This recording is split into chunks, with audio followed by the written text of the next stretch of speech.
para começar o quadro de hoje, ele vai ser o nosso parceiro aqui, faz tanto sucesso. Eu comentei com umas amigas minhas sobre ele, e aí todo mundo falava assim, Isa, ele é muito famoso no Facebook, ele está em tudo quanto é lugar. Eu falei, bom, então não poderia deixar de estar no Revista Mais. Seja bem-vindo, tão novo, gente, professor, pai de 3 filhos a partir da semana que vem. Da semana que vem a terceira aí. Doutor Ricardo Zanutto, como é conhecido, nutricionista. Obrigada por ter vindo, viu, Eu que Zanutto? agradeço o convite, é um prazer estar aqui, né, na estreia do programa, então super obrigado, eu que agradeço. Eu que agradeço. Posso te chamar de Zanutto? É mais fácil, todo né? mundo me chama de Zanutto. Então tá bom, então pode me chamar de Isa. Tá bom, Isa, obrigado. Combinado, fechado. Combinado.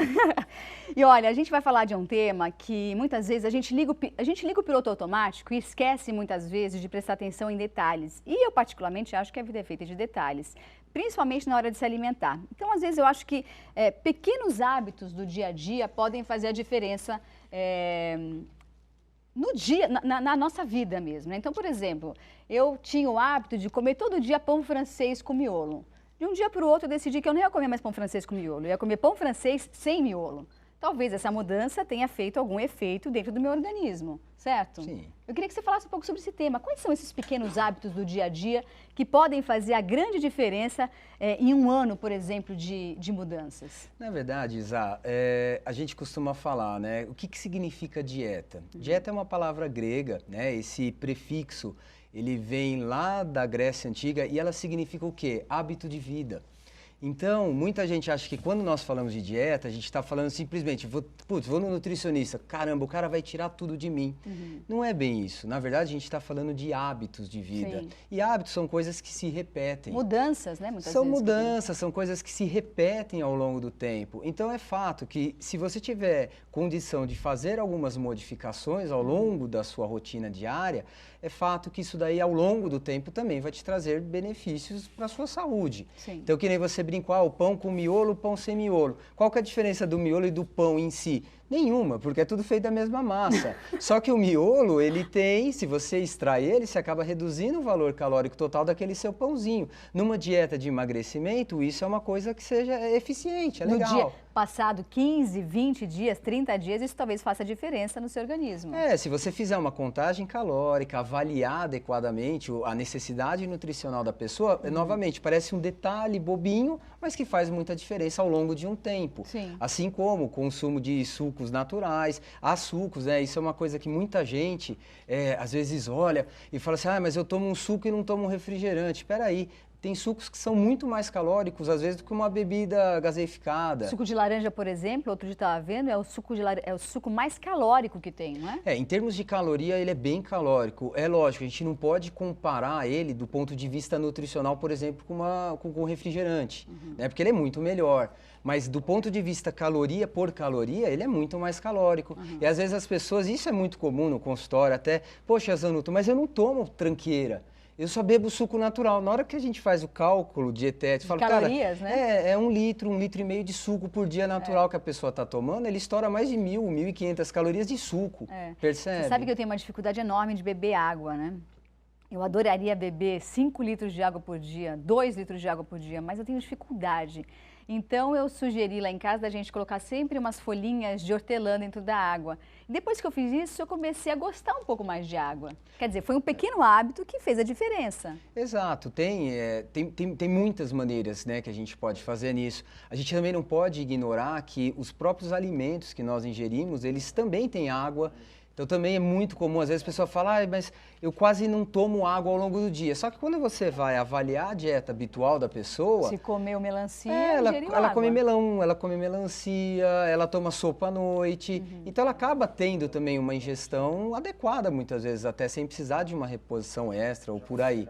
As águas saborizadas, onde você coloca o hortelã, é muito comum você pôr rodela de limão, rodela de laranja. Isso também é muito interessante, principalmente para quem não tem o hábito de tomar água, né, pura.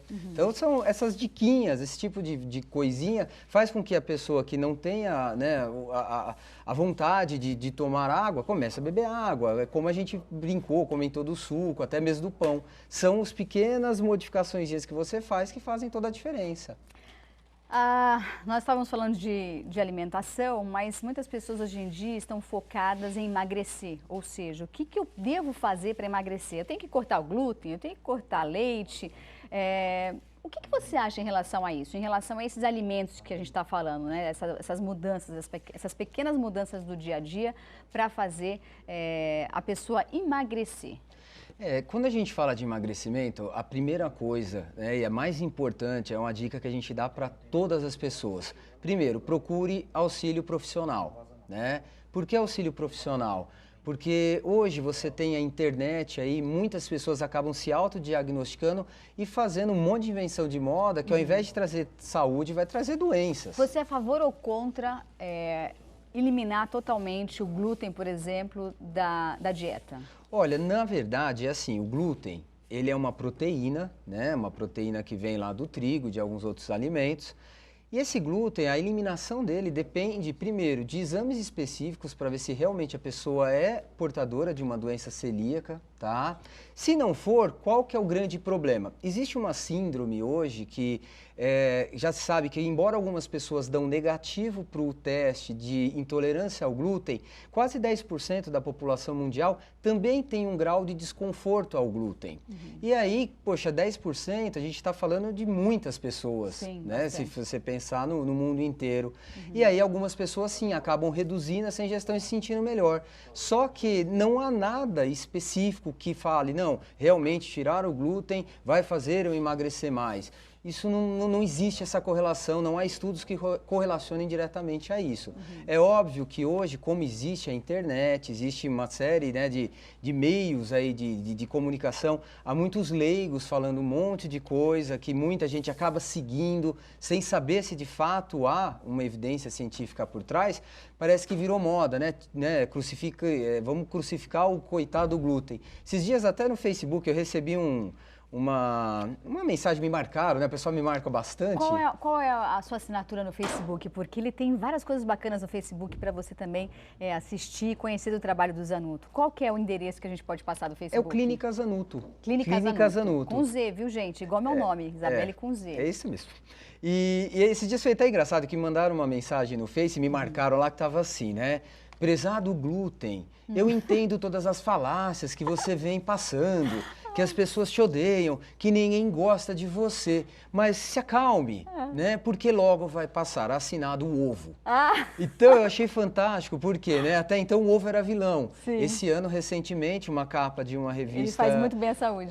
Super famosa, colocou, não, pode-se comer o ovo, né? A questão do colesterol não está só nos ovos, está muito mais na produção endógena. Eu como leiga do assunto, né? Como uma simples moça que gosta de comer, como bem, viu, Zanuto? Como meu marido, quando me conheceu, dizia que eu comia que nem caminhoneira.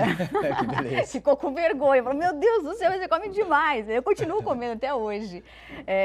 Então, assim, eu percebo que no momento em que você deixa de consumir muito glúten, você se sente menos inchada. Sim. Mas não percebo assim, emagreci muito por conta do glúten. Eu me sinto menos inchada, né? Aquela questão da barriga, por exemplo, de você comer e se sentir... A palavra certa, acho que é aquela coisa de você se sentir empachada. Exatamente. Né? É que assim, quais são os alimentos que contêm glúten? Basicamente, são as massas, né? E aí você geralmente come uma massa, essa massa vem acompanhada de um molho. E o tomate que está naquele molho, a digestão de tomate não é tão simples. Ou um molho branco, a digestão também é mais lenta. Aí você, de repente, corta, não come mais ele. Ao mesmo tempo, onde mais a gente tem? Nos pães. Os pães, eles têm um componente fermentativo também. Minha tentação é pãozinho. Então, aí você tira o pão. Aí você, ao mesmo tempo, você acaba tirando uma série de alimentos, né? Cerveja é riquíssima em glúten. É evidente, se eu tiro um monte de alimento que contém glúten, mas são alimentos mais calóricos, é fato que meu peso vai cair. Lembra da história do hábito? Eu mudei meu hábito, deixei de comer um monte de coisa bem calórica e troquei por coisas menos calóricas. E também, Zanuto, não adianta você fazer aquela dieta radical, passar fome, dar dor de cabeça, ficar tonta. Ai, meu Deus, eu preciso emagrecer, eu tenho uma festa daqui 15 dias, vou ficar uma semana sem comer.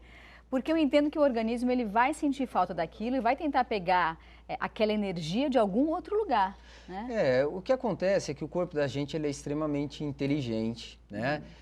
Toda dieta extremamente restrita, primeiro, você vai ter uma grande desidratação. Porque se eu faço uma que está super comum, né? Tira o carboidrato é o vilão do mundo. Poxa, se eu tiro o carboidrato completamente da minha dieta... Dá energia, né, o carboidrato? A energia vai faltar. Segundo, o carboidrato, ele tem um componente higroscópico, ele arrasta a água, né? Ele absorve umidade. Então, se eu tiro o carbo, imediatamente eu vou ter um quadro de desidratação. Percebe? Melhora de um lado, piora de outro. Aí o peso cai rápido. Passa uma Complicado. semana, a pessoa consegue ficar só comendo proteína. Depois de uma semana, essa pessoa sente muita falta daquele carboidrato. Aí ela volta com o carboidrato, esse carboidrato ele arrasta, né, a água, ele absorve umidade. O que vai acontecer? A pessoa vai inchar. Eu até brinco no consultório, falo que é a dieta baiacu, né? Lembrando daquele peixe, né, que murcha, emagrece. Você faz uma dieta baiacu, né? E a pessoa, sem falar Eu já fiz essa dieta. você já sabe o que é, já foi um baiacu na minha vida. E aí qual que é o grande problema? É que o carboidrato ele tem uma correlação direta no sistema nervoso com a resposta humoral, com o humor, né? Aí a pessoa tem enxaqueca, ela começa a ter dor de cabeça e não sabe por quê. Desenvolve outros problemas que muitas vezes antes não tinha. Por isso que o acompanhamento profissional hoje, Isa, é uma coisa fundamental. É importante você sempre consultar um especialista. Concordo plenamente. Né? Porque muitas vezes você deixa a internet te diagnosticar, só que ela diagnostica errado. E muitas vezes a pessoa pensa assim, é só parar de comer arroz e feijão e comer determinado alimento que eu vou melhorar. Às vezes você não precisa deixar de comer o arroz e feijão. Se você for no nutricionista, se você for no profissional, ele vai te orientar a comer o arroz e feijão de uma forma correta. Eu acho que essa é a ideia, né? É você adequar, você entender tudo o que está acontecendo com aquela pessoa e tentar sempre, né, fazer uma proposta de cardápio adaptado dentro do que a pessoa consegue fazer, do que ela consegue de fato ingerir e do que ela gosta. A dieta, há um mito de que dieta é chata, que dieta é isso e aquilo. Lembre-se, né, gente? É a dica que eu dou para todos.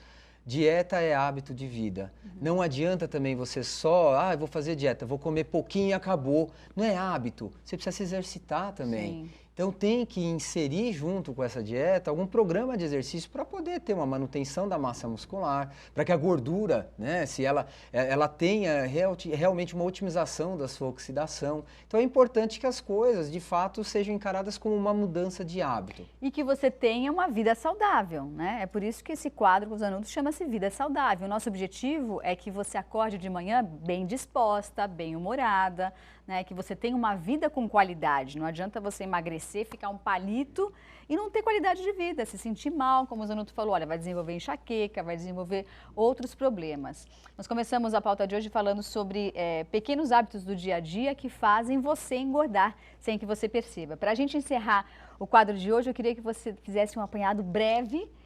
Na sua opinião, quais são os principais hábitos que fazem a gente engordar? Olha, gente, sempre, né, o exagero na hora de ingerir alimentos, né, aquela história de repetir o prato, tem muito enraizado também no brasileiro aquele contexto, né, de que eu não posso deixar nenhuma comida sobrando no meu prato. Uma vez um paciente me falou isso, caramba, se a comida sobra no prato e ela vai no lixo, por que eu obrigatoriamente tenho que comer? Meu corpo não é lixo. Então, assim, você não precisa comer até sobrar o último, né? Até acabar o último grãozinho. Nem comer a comida do filho, né? Que às vezes nem a do sobra filho. a comida do filho e você fala, ai, tadinho, não vou jogar isso aqui no lixo. Come a comida do filho também. Então, assim, sabe, tentar realmente buscar um auxílio profissional. Se a ideia é tua, poxa, eu estou gordinho, eu quero perder peso, vai buscar ajuda e vai malhar. O sedentarismo hoje é o grande causador do ganho de peso. Então, vai fazer exercício. A gente está aqui no ABC, essa nossa região ela é maravilhosa, você acha parques em tudo que é lugar, tem muita possibilidade, então vai se mexer. Com certeza. Acho que essa é a principal dica, né? E antes de se mexer, vá na Clínica do Zanuto. O site é zanuto.com. Fácil, gente. Z-A-U-N-T-O. Acertei? Certo. Zanuto.com e o telefone é o 4902-5240. Vou repetir, anota, mas liga, não vai guardar na gaveta não, hein? Liga e resolve tua vida hoje. Para você passar o final de ano em forma, melhor do que você está hoje. 4902-5240. Muito obrigada, Zanuto. Seja bem-vindo. Muito obrigado. E que você tenha cada vez mais sucesso, não só no Facebook, mas aqui conosco. Obrigado, eu que agradeço.